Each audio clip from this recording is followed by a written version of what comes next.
Cela n'est un secret pour personne, l'Europe et plusieurs pays dans le monde sont traversés par une vague de conversion à l'islam. États-Unis, Brésil, Japon, Australie, Grande-Bretagne, Allemagne, France, Espagne, Italie, Pays-Bas, aux 4 coins du monde et sur les 5 continents le constat est le même, de plus en plus d'autochtones choisissent de devenir musulmans. Les musulmans ont durement souffert des conséquences du 11 septembre. Pendant des années il a fallu combattre l'idée largement propagée que musulman était égal à terroriste et que l'islam était une religion guerrière. Mais grâce à Dieu les non-musulmans ne sont pas dupes de toutes les manipulations dont ils ont été victimes et du dénigrement de l'islam dans les grands médias. Les gens sincères et honnêtes découvrent et apprennent à mieux comprendre le message coranique.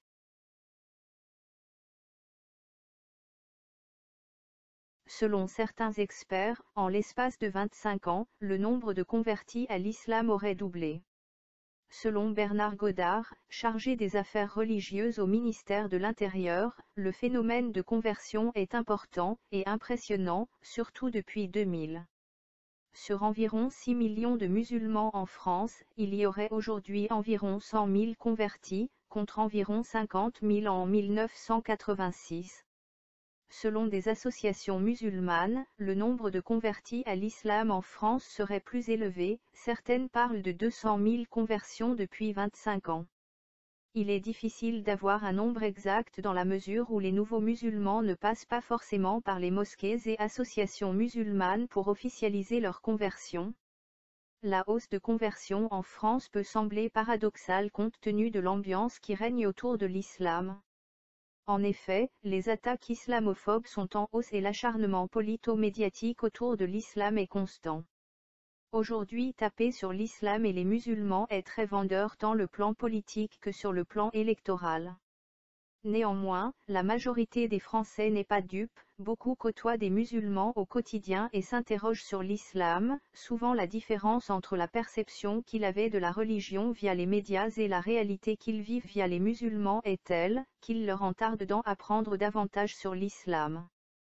La hausse du nombre de conversions est aussi le fruit du prosélytisme, d'imams, prédicateurs, musulmans actifs. Aujourd'hui la communauté musulmane connaît mieux sa religion et en parle avec amour, foi et conviction mais elle agit aussi.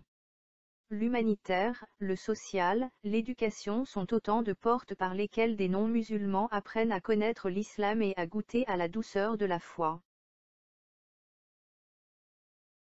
Dans l'actualité également, un chiffre. Il n'y a pas de statistiques, c'est une estimation, celui des nouveaux convertis à l'islam. 4000 personnes en moyenne chaque année, généralement des jeunes et de culture ou de foi chrétienne, choisissent de devenir musulmans. Sujet sensible et propice aux stéréotypes, car de récentes affaires de terrorisme concernaient justement des convertis. Alors au-delà des images toutes faites, qui sont-ils vraiment et pourquoi ce choix? Regardez l'enquête d'Arnaud Comte et Julien Pelletier. Ils se prénomment Stéphanie, David et Nicolas. 3 histoires, 3 parcours personnels ponctués par une même évidence. Les questions que je me posais, je trouvais mes réponses dans l'islam. Si j'avais pas trouvé la religion, peut-être que je serais devenu délinquant. Ça m'a permis vraiment d'avoir une ligne de mire et d'avancer sereinement dans la vie. S'ils acceptent aujourd'hui de se livrer, c'est pour, disent-ils, ôter les verrous, casser les préjugés qui entourent leur conversion à l'islam.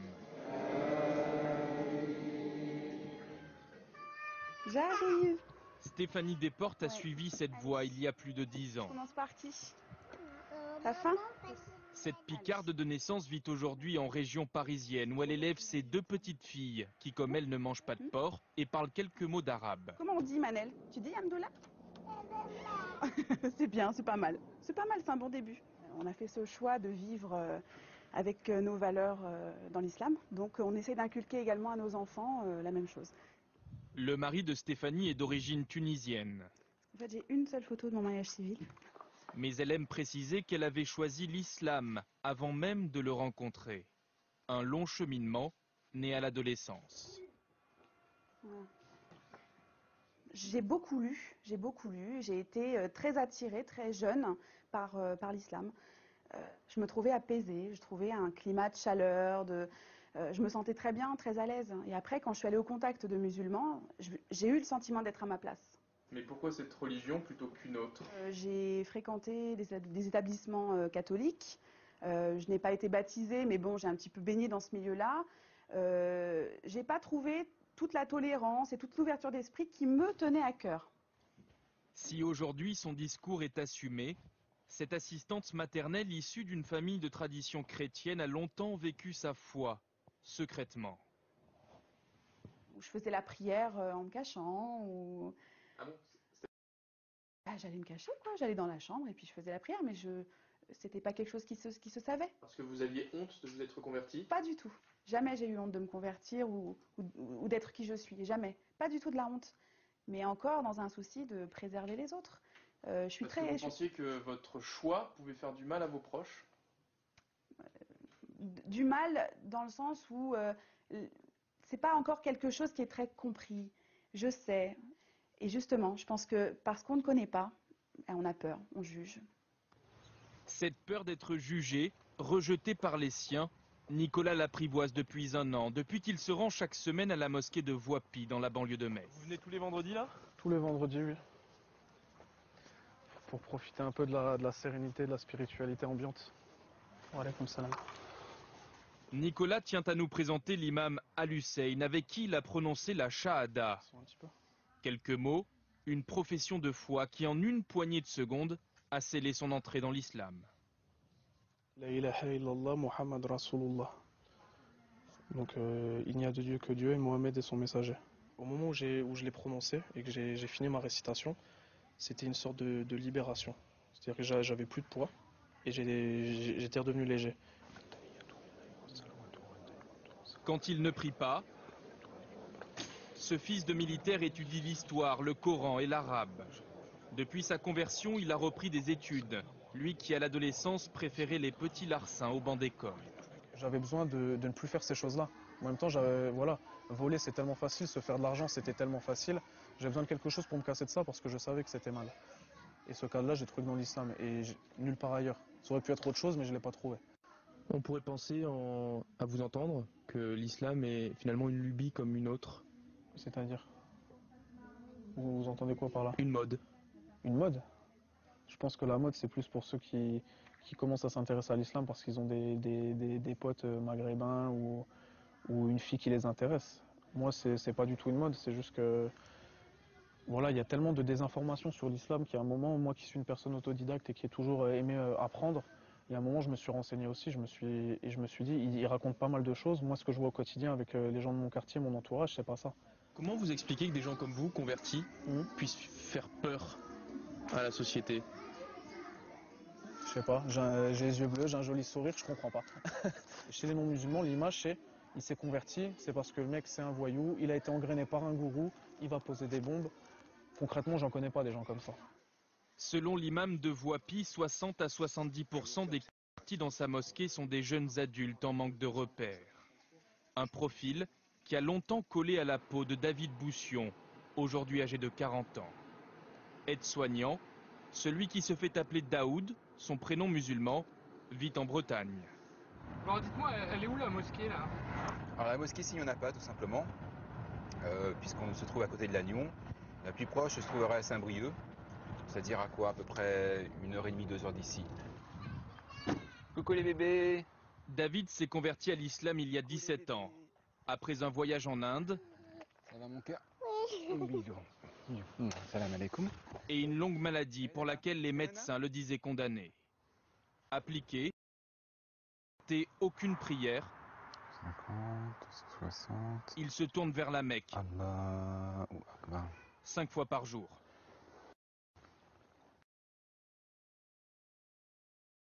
Avec du recul, David reconnaît qu'il aurait pu faire l'intégrisme au début de sa pratique. Il se souvient d'ailleurs très bien de ce qu'on lui disait parfois à la mosquée.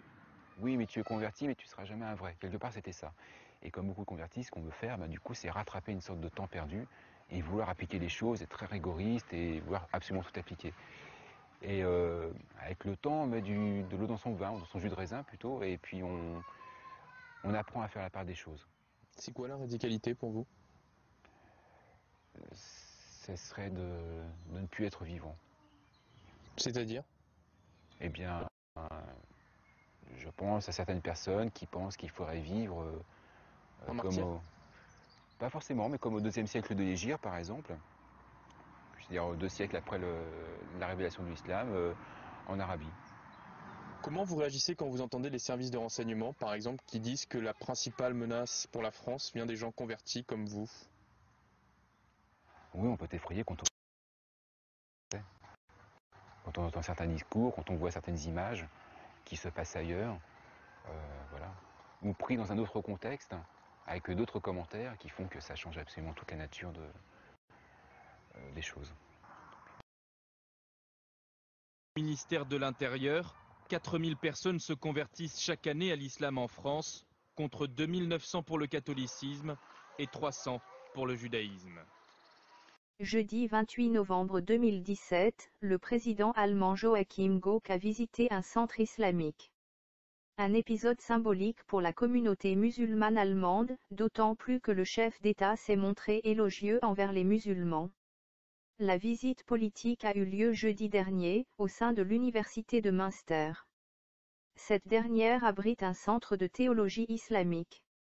Le président ne s'est pas contenté de visiter les lieux mais il a également fait l'éloge des musulmans en affirmant qu'ils faisaient partie de la société allemande d'une part, et que la présence de centres islamiques était nécessaire dans le pays d'autre part. C'est en ce sens que l'homme politique a affirmé que la création de facultés qui dispensent un enseignement en théologie islamique est un choix pragmatique pour l'avenir. Par ailleurs, Joachim Gauck a souligné l'augmentation considérable du nombre de musulmans en Allemagne ainsi que leur rôle important dans la société. En effet, il a dit, chaque jour, plus de musulmans font partie de la société allemande et prennent part au développement de celle-ci. Il a affirmé que le territoire allemand était également le territoire des musulmans.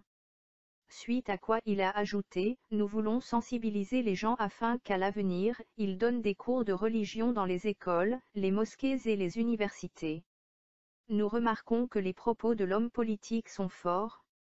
En soulignant l'importance des mosquées dans le pays, le président accorde reconnaissance, tolérance et respect à la pratique de l'islam. Soulignons que l'Allemagne possède la seconde plus importante population musulmane d'Europe, juste derrière la France. Or, il est regrettable de constater que les propos à l'égard des musulmans dans les deux pays sont totalement opposés. Lorsque Manuel Valls parle aux musulmans, c'est pour leur dire que le voile doit rester un combat essentiel pour la République et qu'il combat le communautarisme. À quand un tel éloge politique pour la communauté musulmane française?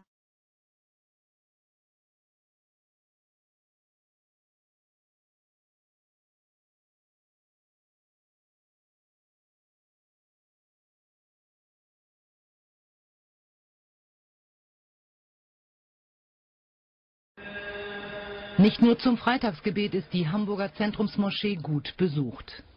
Auch Nils von Bergner kommt regelmäßig hierher und betet die Suren aus dem Koran. Vor einem Jahr ist er zum Islam konvertiert. Grundsätzlich betet man schon in Arabisch. Sind Sie da schon fit in Arabisch? Also ich bin dabei zu lernen, Arabisch zu lesen. Das kann ich allerdings noch nicht hundertprozentig, weil es doch sehr kompliziert ist, andere Schriftzeichen. Aber ich habe zumindest so viele Suren auswendig gelernt, dass ich also mein Gebet vernünftig verrichten kann. Nils von Bergner ist Anwalt. Seit 3,5 Jahren hat er eine eigene Kanzlei, zusammen mit seinem türkischen Freund Ali Özkan. Die beiden kennen sich schon aus der Schule. Der gebürtige Moslem Özkan spricht nicht gern über seine Religion, es sei Privatsache, sagt er, und bezeichnet sich als liberal. Er geht regelmäßig in die Moschee, betet aber nicht 5-mal pro Tag zu Allah. Durch ihn hat von Bergner den Islam kennengelernt. Dass man also bei bestimmten Gelegenheiten, beispielsweise zur Fastenzeit, dann mal darüber gesprochen hat, warum macht ihr das, was ist der Hintergrund des Fastens, unter welchen Voraussetzungen muss man das erfüllen und dergleichen.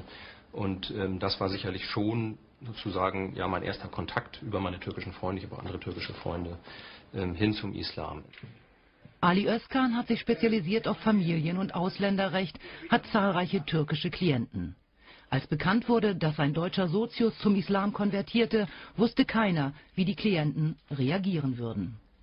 Ich muss sowieso sagen, dass ich, seit ich konvertiert bin, sowohl von Seiten der Muslime als auch von Seiten von Nicht-Muslimen eigentlich immer positives Feedback gehabt hat. Also es ist so gut wie nie vorgekommen, dass irgendjemand wirklich Unverständnis geäußert hat oder in diese Richtung irgendwelche negativen Sachen gesagt hat. Ganz andere Erfahrungen machte seine Frau Ellen. Sie selbst war etwas irritiert, als sie von den Plänen ihres Mannes hörte, glaubte zunächst an einen Scherz, merkte aber, dass er es ernst meint und akzeptierte die Entscheidung ihres Mannes, Moslem zu werden. Ich habe leider, muss ich sagen, eine Menge blöder Sprüche hören müssen. Die häufigste Frage, die ich gestellt bekommen habe, ist, ob ich ein Kopftuch tragen müsse. Und ich habe auch viele Sprüche in die Richtung hören müssen, ob mein Mann nun ein Schläfer sei oder ob ich jetzt vielleicht Sprengstoff unter meiner Jacke haben würde. Also das war schon, auch wenn es als Spaß gemeint war, manchmal schon nicht mehr witzig. Geheiratet haben sie in der Kirche, Ellen ganz in Weiß, das war ihr wichtig. Damals war ihr Mann noch Christ. Seit er konvertierte, hat sich nicht viel geändert. Aber sie machen sich Gedanken darüber, wie sie eines Tages ihre Kinder erziehen. Für mich als ungläubige Person ist es natürlich auch wichtig, dass den Kindern das halt nicht aufgezwungen wird. Also dass die Kinder nicht zwingend donnerstagsabends, macht man das so im Koran lesen müssen. Oder jetzt, wenn der Papa betet, dass die Kinder dann unbedingt mitbeten müssen oder die Mädels dann ein Kopftuch tragen müssen. Also das kommt für mich alles nicht in Frage. Und da wir ja nun eine Familie von beiden Seiten sind, ist es für uns eben auch klar, dass man sich in der Mitte trifft irgendwo und dass es dann eben doch die Kinder sich das halt auch aussuchen können. Es wird sicherlich dann auch mal so Punkte geben, also ob man einen Sohn beispielsweise beschneidet oder nicht, da werden wir uns dann sicherlich auseinandersetzen müssen. Aber ich denke, dass wir haben also es bisher hinbekommen, sozusagen uns in diesen Fragen zu einigen. Und das werden wir hoffentlich auch in Bezug auf die Kinder schaffen. Niels hat sich beschneiden lassen, freiwillig. Auch das sei ein Zeichen dafür, dass er seine neue Religion ernst nimmt. Es ist so gewesen, dass ich immer ein gläubiger Mensch war, mein ganzes Leben. Ich hatte aber immer das Gefühl, also ich war mit meiner Religionsausübung unzufrieden. Ich hatte das Gefühl, Gott tut viel für mich. Mir ging es immer gut und wenn ich mal eine Krise hatte und ich habe sozusagen Gott um Hilfe gebeten, dann hat sich auch alles in Wohlgefallen aufgelöst. Und ich hatte aber den Eindruck, ich gebe ihm nicht genug zurück. Und das war eigentlich auch so ein Punkt, dass ich mir gesagt habe, wenn ich konvertiert bin und dann auch meine Pflichtgebete 5-mal am Tag mache, dann habe ich zumindest diese 5 Momente am Tag, also im Alltagsleben, wo ich mich mal zurückziehen kann und mal runterkommen und quasi diese Verbindung herstellen kann zu Gott und ihm danken kann. Auch im Büro rollt er täglich seinen Gebetsteppich aus. Doch niemandem, auch nicht seiner Frau, will er seine Religion aufdrängen. Auch nicht seinen islamischen Namen Ahmed Issa. Seine Familie, seine Freunde nennen ihn weiterhin Niels. En Grande-Bretagne, pays où la population musulmane augmente 10 fois plus vite que la moyenne, on rencontre aussi ce phénomène et les conversions à l'islam battent des records. Selon une récente étude élaborée par l'organisation britannique Fête Mater et publiée par le journal The Independent, il y aurait au pays de Queen Elizabeth près de 100 000 Britanniques convertis à l'islam. Ainsi chaque année il serait près de 5 000 à embrasser l'islam et devenir musulmans. En 2001, une précédente étude faisait état de 60 699 convertis, mais comme le confirme Fiyaz Mughal, directeur de Fête Mater, il est difficile d'établir des estimations précises et fiables du nombre de personnes devenues musulmanes. Cette étude n'est donc qu'une estimation fondée sur une extrapolation du nombre de conversions de la ville de Londres en croisant les données des mosquées et des autorités publiques. Cependant, comme l'affirme Fiyaz Mughal, peu de gens contestent le fait que le nombre de conversions à l'islam au Royaume-Uni a augmenté de façon spectaculaire au cours des 10 dernières années. Les raisons favorisant les conversions à l'islam sont diverses: mixité des populations dans les quartiers populaires, absence d'éducation religieuse, mariage mixte, découverte de l'islam en pays musulman, mais aussi curiosité née de la diabolisation de l'islam et des musulmans. Malgré la propagande ambiante qui tenterait à faire croire que l'islam est une religion rétrograde, on constate bien au contraire que les conversions à l'islam se multiplient de jour en jour et que le Coran devient l'un des livres les plus vendus au monde. So we're here in London with Judge Marilyn Mornington.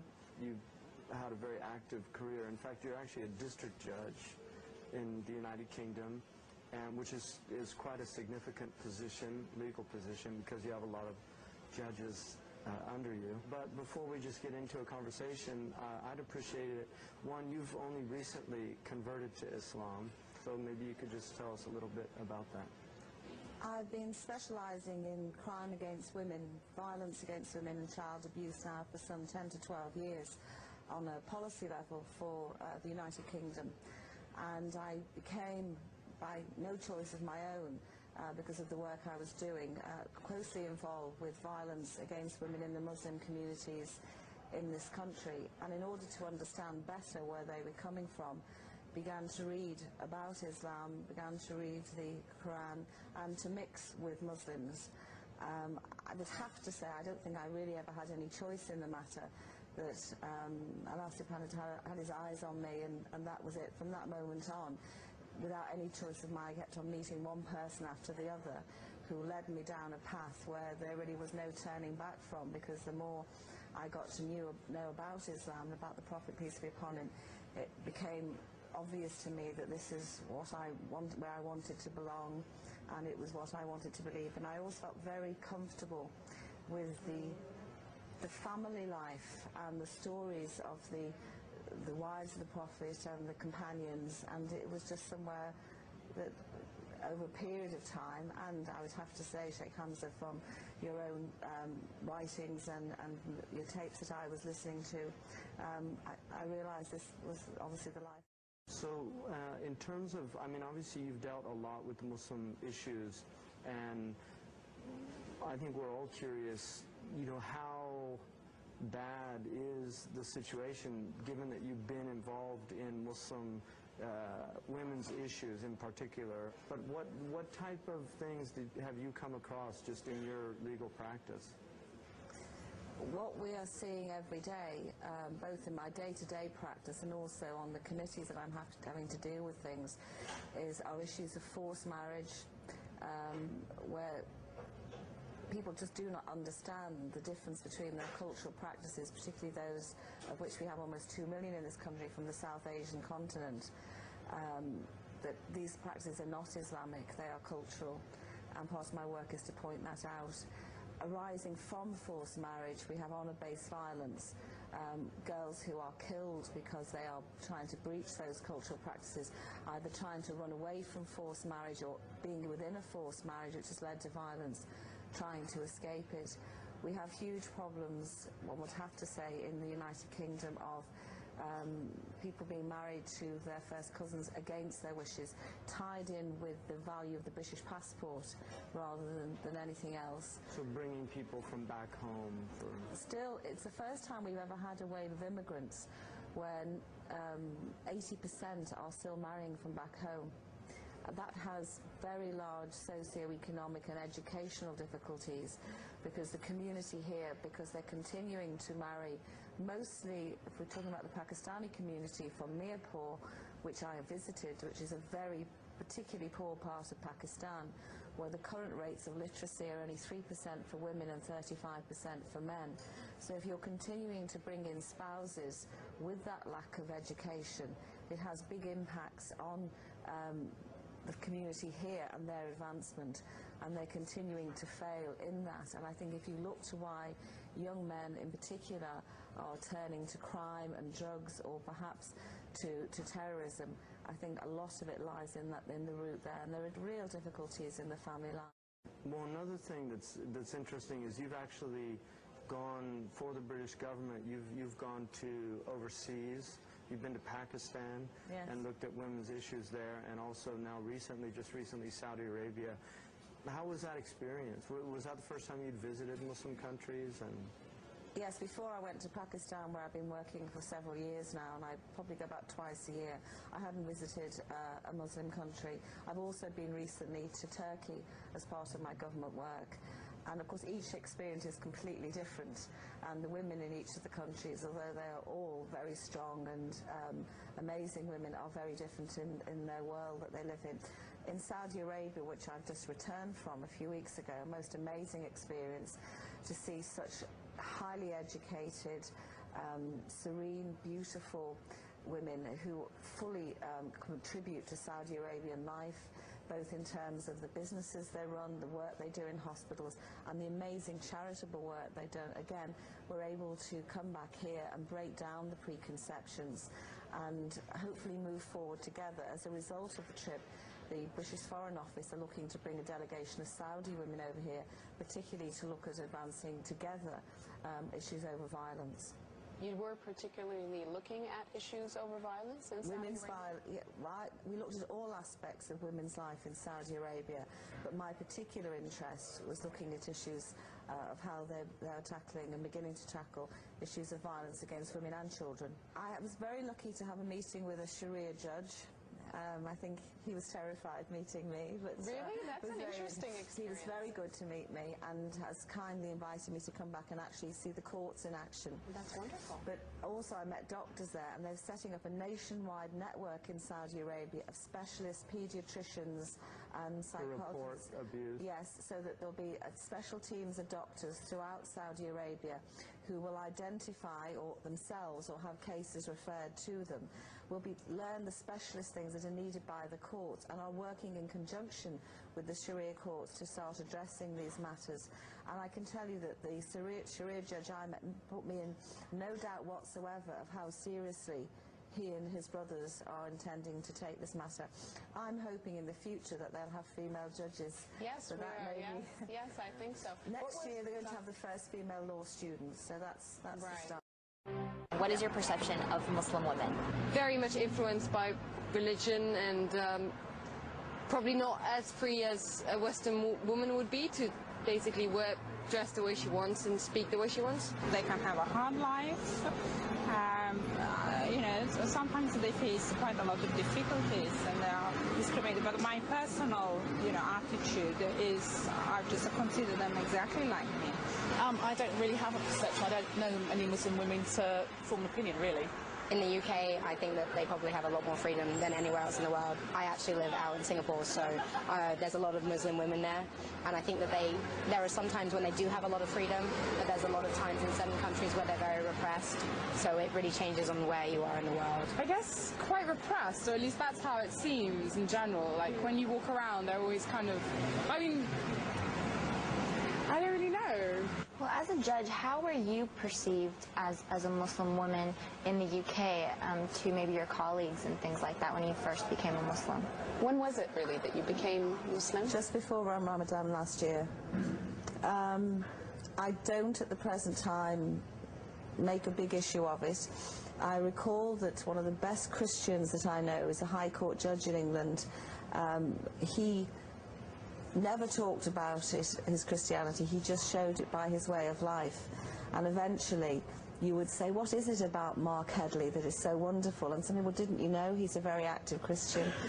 I'm not very wonderful, and I'm also very, very much a learner in Islam, so I think it's important that I keep a relatively low profile, carry on learning. You have, because your responsibility, you have an entire district. How do you rate the domestic violence? Is there more domestic violence in the Muslim community, or is it consistent with the national average or less? We don't have statistics, but from all the work I've done, we have no reason to think that it's any greater within the Muslim community than within the dominant community.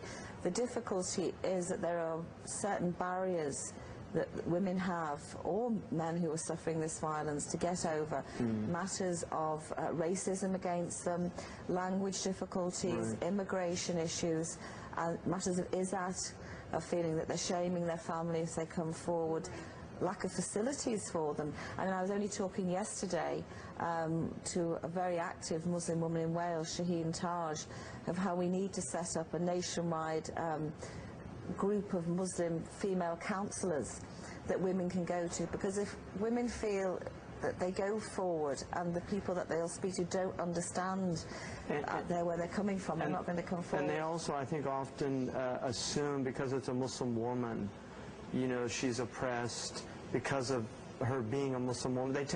People tend to not be able to see it as this is a human problem. They really begin, just because of the mere fact it's a Muslim woman, there's an automatic assumption that it's related to the religion, which is a real problem. We seem to have an inability to really see ourselves. I didn't want to take my very smart hijab and abaya off when I came back from Saudi Arabia last week. I'd spent a lot of money on it. It was very nice. Very smart, very isn't it? smart. Some of them are beautiful, with the sleeves. Yes. And also, partly because I didn't want to take it off, but secondly, as an experiment, I kept it all on going through Heathrow and Manchester Airport just to see what the reaction would be to me. And it only took minutes in Manchester Airport for a man to be very rude to me. Really? What happened? Which never happened Which before. It's never happened exactly. before. And people don't realize Get it. out of the way, you. You said to me. My wife, we were at a grocery store, and there was a Mexican girl was doing the thing, and the boy was up on the. She had the baby up on the thing because she was getting the things, and the girl said in Spanish to the other girl, "Just knock him over." And my wife just looked at her and she said, I speak Spanish, you know, because my wife's Mexican, but she had a hijab. She just assumed she was Arab, you know. And people have no, it's ignorance. Do you know what fascinates me? Sheikh Hans and I both come from Roman Catholic backgrounds, and nuns the world over who wear identical clothes. To the Kuwaiti women. Right. They look like Kuwaiti women. Right. Because you know the Kuwaiti women wear the white and with the black over it. And regardless of anybody's religion, people have this very veneration. Positive view of nuns. If they see nuns in an airport, they'll smile at them. Look, there's some nuns. Isn't this nice? You know. They feel more comfortable sometimes. Psychologically, I want to know the difference. Yeah. Why are they not? The image, I think, that's. Is it? How do you feel about that? Do you think this somehow will start changing this whole image and Not at the present time. No. Because with the riot, with the Islamophobia, with the whole terrorist threat, and the communities aren't helping themselves either in that. Yeah, this is the real problem. Yeah, I dislike this word, Islamophobia, but you know, it's true. Is that the case in the UK? Is there like a huge Islamophobia? Huge. It's growing on me. Yes. I didn't like the word before, Really? but I'm kind of getting used to it now. Selon le recensement de 2006, 1,7% des Australiens ont affirmé avoir l'islam pour religion, ce qui représente une hausse de 20,9% par rapport à 2001, l'hindouisme, avec 55,1% et les sans religion, avec 27,5% avaient connu une hausse plus importante au cours de la même période. Comment expliquer cette hausse de 20% ? 36% étaient nés en Australie et la majorité d'entre eux étaient libanais, turcs ou de descendance arabe. D'autres immigrants provenaient, entre autres, d'Irak, d'Afghanistan, du Pakistan, de l'Indonésie et du Bangladesh. Près des 2/5 des musulmans d'Australie vivaient à Melbourne et provenaient de 70 pays différents. Il n'existe pas de statistiques fiables sur les conversions à l'islam, mais les mosquées du pays rapportent que les conversions se font sur une base régulière. Un rapport publié en janvier 2011 par le Pew Research Center de Washington suggère que le nombre de musulmans, en Australie, augmentera de 80%, comparativement à un taux de croissance de 18% pour la population en général, passant de 399 000 à 714 000. Cela est dû d'abord à un taux de naissance plus élevé chez les musulmans. Les familles musulmanes ont en moyenne 4 enfants ou plus, tandis que les autres familles australiennes en ont 1 ou 2, et à l'immigration en provenance de pays à majorité musulmane. Our new Foreign Minister has this weekend called on the West to heal its rift with Islam. Bob Carr says recent events in Afghanistan are troubling signs about the growing divide between the two cultures. Our next three guests have had feet at one time or another in both camps. They grew up in Christian, or at least nominally Christian households, but as adults they decided to convert to Islam. So what prompted the switch? Susan Carland is a lecturer at Monash University in Melbourne. David Stanley is an electrician from Sydney. And Stacey Mohammed is a 25-year-old mum from Brisbane. Good morning to you all, and thanks for joining us. Susan, if I can start with you. What prompted your decision to convert to Islam? I think I was a teenager when I became Muslim, and I think it was when I was a teenager I started just to have big questions about life, the universe and everything, and I started to explore lots of different answers to those questions, and much to my surprise, Islam seemed to be the one that continually came back to me with the answers that made the most sense to me. So eventually, yeah, when I was 19, I decided to convert. You say you were nominally Christian beforehand. Was your faith always a strong part of your life? Yeah, absolutely. I knew that I always believed in God, and I was raised in a household where we did go to church and those sort of things. And so it was always a very big part of my life and always a very positive part of my life. But I think when I was in my teens, I just started to wonder if I believed what I did because I thought it was true, or if it's just what I'd been raised to believe, and that's what sort of prompted the outward exploration, I guess. Okay, this is really interesting. David, describe your life before you converted to Islam. Typical young Aussie guy. Used to go out and, drink, smoke, have fun, just do crazy things. Also, I used to be quite a racist. Yeah, right. Yeah, and I didn't like Muslims at all. What did you know about Muslims before you became what I thought I knew about Muslims? Okay, so firstly, what I thought of Islam is I actually thought Islam was a place, and Muslims came from this place, and they hated everyone, and whoever wasn't a Muslim, I thought they wanted to convert them, and that was it. They're all from Islamabad. Yeah, pretty much. Yeah. What was the thing that made you go, this thing that I don't know anything about, Well, I now want to join up to? I very quickly, within the first minute of a conversation, I very quickly realised that my perception of Muslims and Islam was completely wrong. And straight away I started questioning myself and who I was and who I thought I was, and they were two completely different people. And so looking at you now, I mean, most people have a vision in their heads of what a Muslim man in Australia looks like, and it doesn't look like you. How has your life changed since you converted? More on a personal level, physically, like looking after myself a bit better, not drinking, not smoking, which I really wanted to fix up quite some time prior to that, but I just needed that initial kick. And just being a better person, not judging people the way I used to and denied that I did. Just more look at myself and fix myself instead of worry about what's happening out there. So more thoughtful about your own life. Yeah, which then cascades throughout to other people that you interact with. Just before we need to bring Stacey in as well, but I just really want to say, what was it other religions do you think are not as introspective? There's obviously not as much focus on health, but they don't force you to be a better person? No, totally not. It just wasn't working for me. Yeah, like I tried, other things, and in my heart it just wasn't sitting right, I'm not saying anything wrong about them, just for me it didn't work. So Stacey, you also had what many would describe as a typically Australian upbringing. Can you tell us about that, and also about how your family reacted, I suppose, when you told them you were planning on converting to Islam? Yeah, my family, they're very supportive. I grew up in a very small country town in northern New South Wales. I had a great upbringing. I had a loving family. I'd say I was probably agnostic. So I didn't really tell them about my journey because it was really inner journey rather than, telling everyone about what I was thinking about doing. And I started about 2008. So when I told them in 2010, they already had sensed that there was some changes within. So they handled it really good. And I would say that we're probably closer now that I'm a Muslim than before. Very interesting. Stacey, when you hear about a terrorist attack that is carried out in the name of Allah, how does that resonate with you, and how far removed is that sort of behaviour from your actual religion?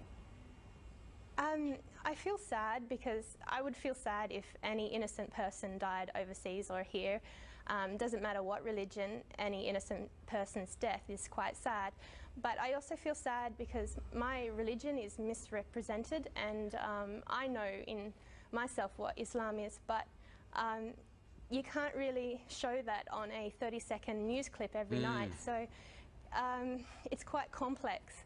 And I feel like quite sad because I'm going to be representing Islam and people are going to look at me like I'm linked to terrorism. So that's not how I want my life to be and how I want my son's life to be when he grows up. So it's quite sad. It's interesting, isn't it? You know, the media and in fact the public, I think, concentrate on the excesses of a particular group of Muslims, regards to the treatment of women, for example, regards to you know, terrorist activity. But we don't look at the Irish, for example, who blew each other up for, you know, 100 years and say, oh, it's because they're Christians, they're all terrorists. You know, we don't look at people in the deep south of America who have a very strict attitude towards the place of women in their house and feel fearful of them because of the way they treat their women, you know. I guess it's one of those things. It's about education, isn't it? Islam did become, you know, post September 11, a religion that was not really known about and therefore feared. And then all of a sudden it's, oh wow, it's all this killing because of Islam, and so of course it's going to instill the fear into normal everyday people. I mean, you know, I think it's a discussion definitely worth having, and we'll have to have it some other time because we're out of time right now. But yeah, maybe we can discuss next time, you know, where Islam itself sits on those extremities of I guess, more a cultural thing than a religious thing, anyway, look, thank you so much for joining us all this morning. Susan, Stacey, David, thank you very much. Lovely to have your company.